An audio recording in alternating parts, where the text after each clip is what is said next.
Good evening, Trinidad and Tobago. I'm Verna Bharath. This is TTT News. It's time for the headlines. Gang warfare erupts in Carage.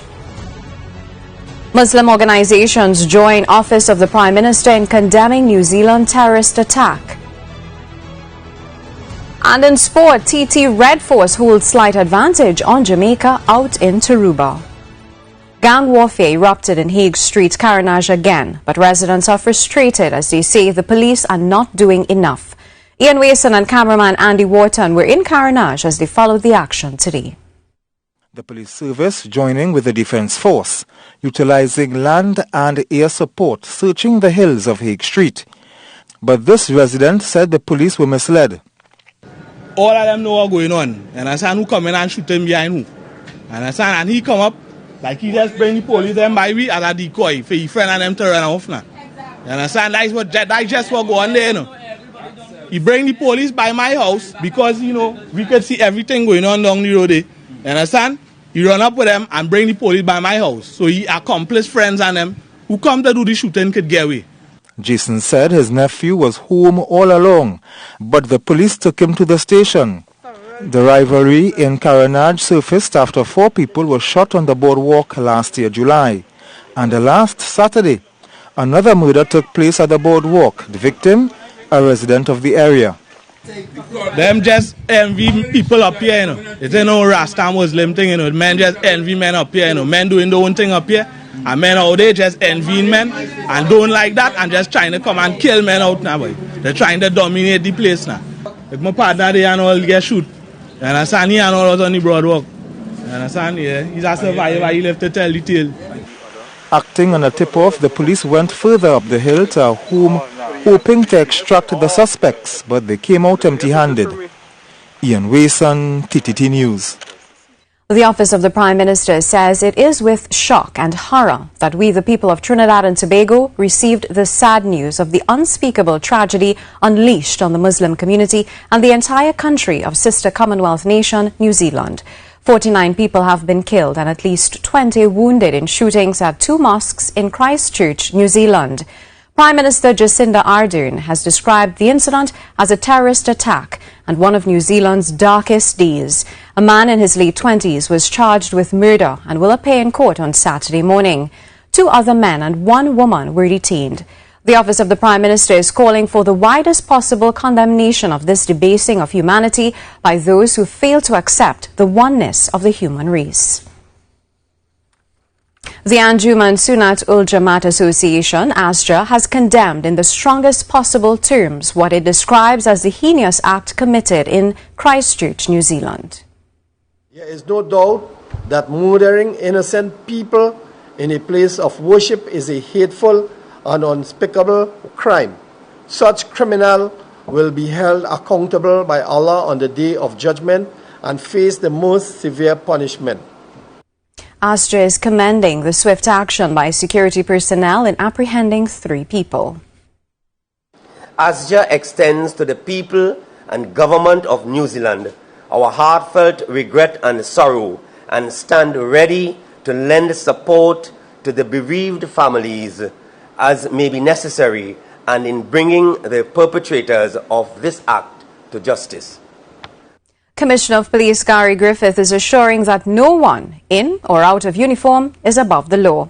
This as he commented on the video circulating on social media of soldiers raiding a home in an area believed to be Laventille. The video shared on the Facebook page Alert TNT shows soldiers shouting and pointing guns to one of the occupants of the house. He was speaking to reporters at the launch of I Support Our Service campaign in South Trinidad. Let us not have any knee-jerk perception until this matter is fully investigated to verify if it is that some type of criminal activity may have taken place or if anyone who was in uniform, at this time the members of the Defence Force, if it is that they were involved in any criminal activity, any performance of that duty. So again, until the matter is thoroughly investigated, let us just hold before we can make any decisions. He said on most occasions, the Defence Force officers are usually accompanied by a police officer when carrying out such operations. The Trinidad and Tobago Defence Force, part of their role and function is also involved in not just for external aggression, but as an aid to civil power and to assist the Trinidad and Tobago Police Service in the performance of their duty. So I do not know if a police officer was involved in that operation. I do not know what actually took place. All I'm saying is what is there in the video. In a statement, the Defence Force said the regiment is aware of the video and has launched an investigation into the incident. Commissioner of Police Gary Griffith is hoping that one day soon, officers of the Trinidad and Tobago Police Service will receive priority treatment, similar to that given to U.S. Protective Service officers and veterans through the I Support Our Service initiative. At the launch of the South program today, he said, too often members of the public are quick to condemn all police officers for the wrongdoing of rogue elements. Mahalia Joseph Wharton has more. Commissioner of Police Gary Griffith said undermining or attacking the persons who are there to provide one of the fundamental rights of citizens, which is protection, makes no sense. It is a domino effect that took place previously. The domino effect is that the police officers were saying, well, if you do not care about me, you disrespect me, you do not believe in me, well then why should I put out for you? Now we are turning it around. We are turning that domino effect to one where the citizens are saying, look, just as ISOS, the amount of support that we are getting nationally, the Trinidad and Tobago Police Service, we are seeing this. Commissioner Griffith said oftentimes the easiest thing for citizens to do is condemn or criticize the work of police officers. And that's what we have seen for far too long, of how many persons attacked, ridiculed, undermined the Trinidad and Tobago Police Service. Now, the Trinidad and Tobago Police Service, we will never be perfect. No one is perfect. Society is not perfect. And the Trinidad and Tobago police officers, we come from society. But it does not provide any value when a police officer, he has to leave his or her home and he doesn't even know if he's going to come back home. San Fernando Mayor Junior Regrello is of the view that now is the time for citizens to throw their full support behind the officers who sacrifice to protect and serve. Too often we take for granted the immense responsibility and sense of duty that the brave men and women of the protective service offer to secure the safety of our society. Far too often, still, many of us turn a blind eye to the wrongdoings of others, not realizing the detriment of our nation. The ISOS campaign was launched in December 2018. The Commissioner said it would play a major role in the turnaround of the image and transformation of the police service. Mahalia Joseph Wharton, TTT News. And remember, you can also keep up to date with the latest stories on Facebook and Twitter at TTT Live Online. More to come. Stay with us.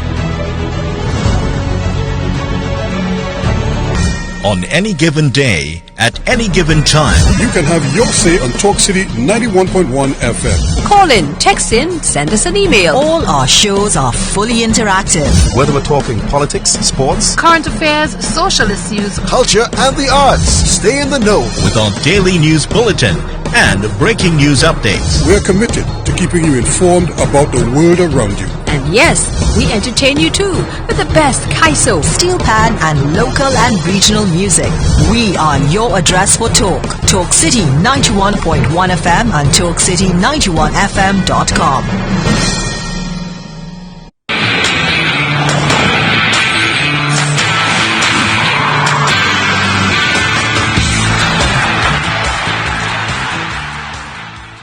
The Trinidad and Tobago Red Force outfit are battling Jamaica in the West Indies Championships out at the Brian Lara Academy, and after 2 days hold, a slight advantage.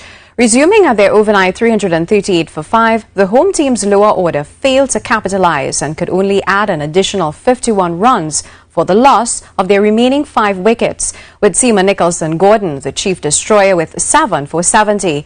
Jason Mohammed counted among his victims, falling 6 runs short of a deserved 100 for 94, with 7 fours and 3 sixes. Budding all-rounder Carrie Pear chipped in with 31 and Anderson Phillips 17, as TNT reached 389 all out in 100 overs and 5 balls. In reply, the Jamaicans got useful contributions from Jermaine Blackwood 66, Brandon King 59 and Nkrumah Bonner 42 not out to close on 282 for 6, still 107 runs adrift of TNT's first innings score. Shannon Gabriel, 2 for 35, and Anderson Phillip, 2 for 54, were TNT's most successful bowlers. Bangladesh's tour of New Zealand has been called off following the terrorist attack on 2 Christchurch mosques, in which at least 40 people have been killed. The team is safe in lockdown at their hotel, but the players are noticeably shaken by the incident, as they were within minutes of arriving at one of the affected mosques. The players had just finished a press conference at the Hagley Oval, venue for the third test, which was due to begin on Saturday. But the press conference ran late, which turned out to be a blessing in disguise for the players who were headed to the Al Noor Mosque for Friday prayers. The Bangladeshis are due to fly home immediately. In a strange twist, local clubs, despite qualifying through the local TNT Pro League, will not be taking part in this year's CONCACAF Club Championships. Ruskin Mark has more on this move and plans for local football going forward. It's the chance of a lifetime for local clubs and players who get to test their mettle against the best clubs in the region and by extension showcase their talents on a higher stage, which could lead to bigger and better things for some players. But that will have to wait for members of W Connection's Northeast Stars and Police FC, as local clubs have been debarred from taking part in both the CONCACAF Champions League as well as the CONCACAF Club Championships in 2019. It's a big disappointment for the clubs, which were deemed to be non-compliant as far as the club licensing requirements were concerned. TTFA club licensing manager Michelle Lynch has paid the ultimate price, as she was reportedly sacked over her handling of the whole scenario. Her position is to be advertised immediately, even as the TTFA moves to set up a club licensing department to avoid a repeat. The TTFA board has already accepted CONCACAF's offer of training for TTFA staffers to improve this area of the organization. The board also gave the thumbs up to the proposed technical staff of the under-17 team, allowing Kenwin Jones to take up his post as assistant to Stern John, despite not having a coaching certificate at present. The board also elected 2 vice presidents, Tobago Football Association President Anthony Moore and Southern Football Association President Richard Kwanchan. They were elected to replace Alan Warner and Joan Salazar, who left their posts. The board also ratified an earlier decision to push ahead with the new National League this year, including both TT Pro League and National Super League clubs. The Champions of Champions series is also to begin shortly with competing teams from the North, South, East, Central and Tobago zones. Oscar Mark, TTT Sports. Some mouth-watering clashes were thrown out when the draw for quarter-final places in the UEFA Champions League took place on Friday. Ruskin Mark has a recap of that, as well as the draw for the Europa League, which is also at the quarter-final stage. It's the first time since 2009 that 4 English sides are in the last 8 of the Champions League, all hoping to emulate Chelsea's 2012 title success. And when the dust cleared, Tottenham was matched up against Manchester City in an all-Premiership clash, which leaves British fans salivating and Tottenham dreaming of an upset. While Manchester United have been drawn against Barcelona, needing another miracle to reach the Final Four, as the Catalans are heavy favourites to go all the way. Last year's beaten finalists Liverpool got a favourable draw as they faced 2-time champs Porto, while giant killers Ajax, who ended Real Madrid's run, will face Juventus in the other tie. City and United were both drawn away in the first leg of their ties, but they are not allowed to play at home on the same day or even consecutive nights, leaving United to play at home first against Barcelona. The quarter-final first legs take place on April 9th and 10th. The semi-finals will start on April 30th and May the 1st. The Champions League final takes place on June 1st at Madrid's 68,000 capacity Wanda Metropolitano, home of Atletico Madrid. In the Europa League, meanwhile, Arsenal have been drawn against Napoli, while Chelsea will face Slavia Prague in 2 tough matchups for the English teams, especially the Gunners, whose away form has been sketchy at best, while they are more impressive at home. Villarreal takes on fellow Spanish side Valencia, with Portuguese team Benfica playing Germany's Eintracht Frankfurt in the other matchups. The first and second legs will be played on April 11th and 18th, with the semi-final draw keeping Arsenal and Chelsea apart should they get that far. The semi-finals will be played on the 2nd and the 9th of May, with the final on Wednesday, May 29th in the Olympic Stadium in Baku, Azerbaijan. Ruskin Mark, TTT Sports. More to come. Stay with us. Dunamis Experience is a weekly presentation of the Montrose New Testament Church of God. It is Central Trinidad's fastest growing Pentecostal church. Here the Lord Jesus Christ is glorified and the congregation edified. Pastor B.A. Hamid has faithfully served this church for more than 4 decades. His weekly messages are powerful and anointed. Why not visit us and experience the difference in our worship services? Our church is committed to building your faith, your family, and your future. The weather is brought to you in part by the Water and Sewerage Authority. Water, use what you need. It's that time of the year where we begin to think about Saharan dust. From the months of April going into August, that's usually the peak time to see all of this Saharan dust leaving Africa, coming across the Atlantic and reaching the Caribbean shores. But unfortunately, for those with asthma or pollen allergies, the Saharan dust does tend to affect you, especially with those with respiratory ailments over the next few months. You can see here the satellite picture showing the strong upper level winds. That's part of a jet streak coming towards from the southwest into the northeast. But there's a lot of Saharan dust on here, and that will likely begin to push into the eastern Caribbean through Saturday and the Sunday. Ahead of it, there is some moisture, a few showers likely, but there's also some dry air as well. So most of those showers should be few and far between. So that sets up tonight across Tobago with a few clouds, a few showers as well. As you go through your early part of the morning, look for those showers to clear. A lot of the Saharan dust begins to make inroads, so it will likely be a dull and hazy afternoon across many parts of Tobago and into the evening and overnight into Sunday. Similarly for Trinidad, looking for cloudy spells, especially from Valencia into Arima along the northern range, eastern areas. You will see those showers are coming and going as you go through the first part of your night. After midnight, closer towards dawn, you'll notice all of those showers beginning to fade, and the Saharan dust will make inroads from Toco, pushing into Arima, into Maraval, through mid-morning and into the afternoon. And all of that haze extends into central and southern areas as well as you go through your Saturday, and will only thicken by the latter half of the weekend. Now, with a bit of cloudiness around, it will likely see temperatures around 23 degrees Celsius. Tonight's low in Trinidad, 24 in Tobago, but it will feel warmer as you go through Saturday and Sunday, looking at 31 expected in Tobago, continuing into Monday with all of that Saharan dust around. And looking in Trinidad at about 32 degrees Celsius through Sunday and Monday. The highest concentrations of the dust will likely be around Sunday and Monday, so definitely take the necessary precautions towards the end of this weekend and early next week. The winds are becoming fresh from the east-northeast, 15 knots, maybe getting up to 20 knots. They will likely strengthen through Sunday as well, looking at 20, maybe even pushing 25 knots by early on Monday. And those short east-northeasterly swells of 8 to 9, 10 seconds, and those slight chop offshore may become moderate at times out in the Atlantic, 2 meters in open waters for the most part. They have your high tide at 12:15 a.m. and low tide at 5:30 a.m. Across the eastern Caribbean, you can't see it, but obviously the Saharan dust will begin to make inroads there over the southern Windward Islands through Sunday. Up towards the north, across the Leeward Islands, the drought still remains quite severe. Not much chance of showery activity as we go through the weekend. Only just occasional clouds, a few passing showers across parts of the Windward Islands, but that will quickly disappear by the end of the weekend. So, again, mostly sunny skies for Hispaniola and Jamaica, partly sunny and a bit of cloudiness for Havana, 31 expected there, a warmer 33 likely in Port-au-Prince. The Eastern Caribbean remains mostly fine and settled all the way down into Dominica and St. Lucia, but there is a possibility of a few showers for Barbados and St. Vincent, a bit of cloudiness there, all courtesy of a shear line and an abrupt change in wind speeds there. But for us, we'll continue to see some of that Saharan dust getting thicker through Saturday, and definitely by Sunday and Monday, taking necessary precautions if you do have asthma or pollen allergies. So that's your weather, and that's it from me. The weather was brought to you in part by the Water and Sewerage Authority. Water, use what you need.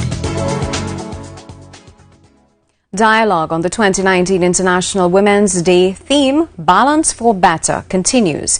This time with the American Chamber of Commerce leading the conversation. The Chamber on Friday hosted its 6th annual Women's Leadership Conference, where the talks included how women can position themselves to dominate the workspace of tomorrow. Janine Brown reports. Don't be afraid to ask for what you deserve. The simple yet powerful advice from the featured speaker at Friday's Women in Leadership Conference, Susie Teal. The robotics professional said it's a mantra that's guided her own career to success. I learned early in my career there's no fear in asking for anything. The worst they can do is say no. And then you ask again later, right? And with the global work environment constantly evolving, she encouraged the predominantly female audience to position themselves to thrive in these newly created positions. She said an important part of creating a balance for better is for women to take advantage of the opportunities before them. When there's a job that's available and there are 10 qualifications, a man will look and say, I have 3 or 4, and they will apply for the job. And then women will say, I have only 9, and they won't apply for the job, right? Let's start applying for the job if we have 4 or 5 of those qualifications. But according to panel member Thor Best, that confidence needs to be taught from an early age. This, as she added, is the educational experience, especially in rural areas, needs to better equip girls with the confidence to approach the corporate world. The quality of education that is given in an inner city or rural school is very different from the quality of education that is given in, let's say, what we call a prestige school. And, of course, we find that the girls are always the ones at the bottom of the ladder, especially in the rural areas and, as I said, in the inner city schools. Ms. Best said NGOs and corporate entities also have a responsibility to reach out to young girls who may otherwise never have the opportunity to know what it feels like to dare to dream. Janine Brown, TTT News. Even though there have been major strides in equality over the years, social exclusion still exists. As the American Chamber hosted its Women in Leadership Conference on Friday, panelist Shamla Miraj said it's a reality she still faces in some spaces. Ms. Miraj, who hosts a segment, Unique Not Different, right here on TTT's morning show now, has used her voice to advocate for those living with cerebral palsy and other special conditions. But she said even with her extensive work as a social inclusion consultant, there are times she's simply disregarded. I offer my advice, etc. And they say, okay, thank you, but they don't see that I have to live too. And I have reached so far and still feel alienated in some right. And I could tell you the reason why I am doing my PhD is not because I won the accolade of having doctor by my name, but just to get respect. Here are the details of the day's market activity on the Trinidad and Tobago Stock Exchange. Trading on the Trinidad and Tobago Stock Exchange produced a volume of 152,146 shares with a traded value of $2,813,131.65. Angostura Holdings Limited was the volume leader with 100,969 stock units changing hands. Investors bought and sold the stocks of 12 companies, with 2 increasing, 6 declining, and 4 ending the day unchanged. The composite and the cross-listed indices declined while the All-TNT index advanced. More to come. Stay with us. Says informative can be fun. Smile now every morning with Lisa, Rishi, and Carrie as they keep you in the know with what's trending on social media and bring you updates from the worlds of current affairs, sport, technology, and much more. Start your day right and be in the know with what's happening now. Now, shaping tomorrow today. Mondays to Fridays at 6 a.m. on TTT, Talk City 91.1 FM, and streaming live on Facebook at TTT Live Online.